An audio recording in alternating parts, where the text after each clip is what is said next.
is waiting to talk to us. Thanks very much indeed for joining us. What's your overriding emotion at the end of that?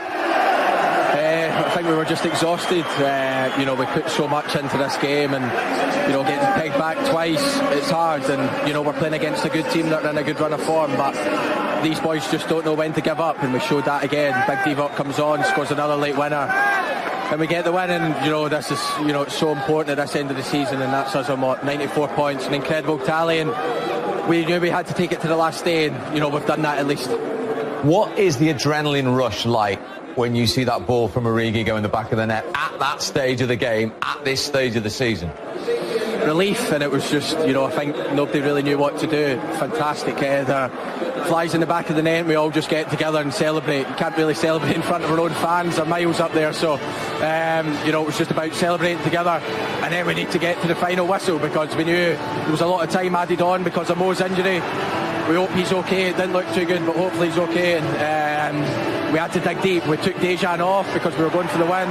We've got Fabinho at centre-half, and he's won every header in the last 10 minutes. So, credit to all the lads. I thought we were magnificent today. Andy, Ian Wright, congratulations, my friend, on the win.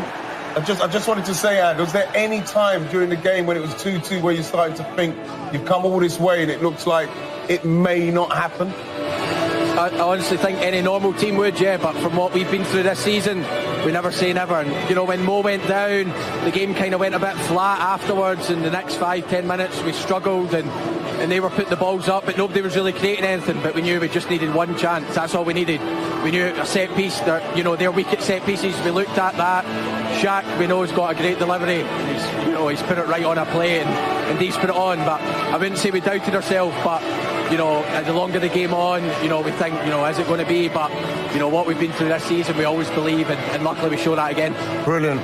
Andy, Michael Owen, well done, mate. I was just wondering, after the Barcelona game, and obviously the disappointment of that, and the travel as well, and then the travel up to Newcastle, did that affect in any way the energy resources of the team tonight?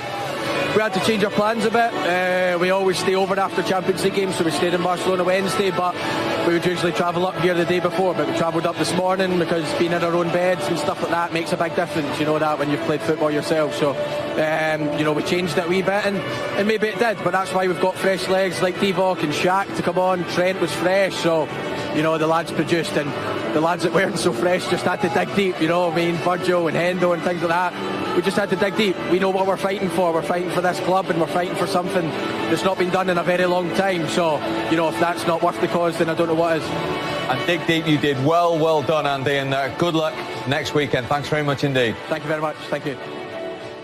You can feel the adrenaline pumping there, can't you? Brilliant, yeah, you can, the way he's talking. Of course, he's talking over a bit of music in the background as well. It's the last game of the season for Newcastle, but just those words at the end as well, that there was a bit of passion in his voice. They're fighting for something big, and there's no bigger prize in the Premier League.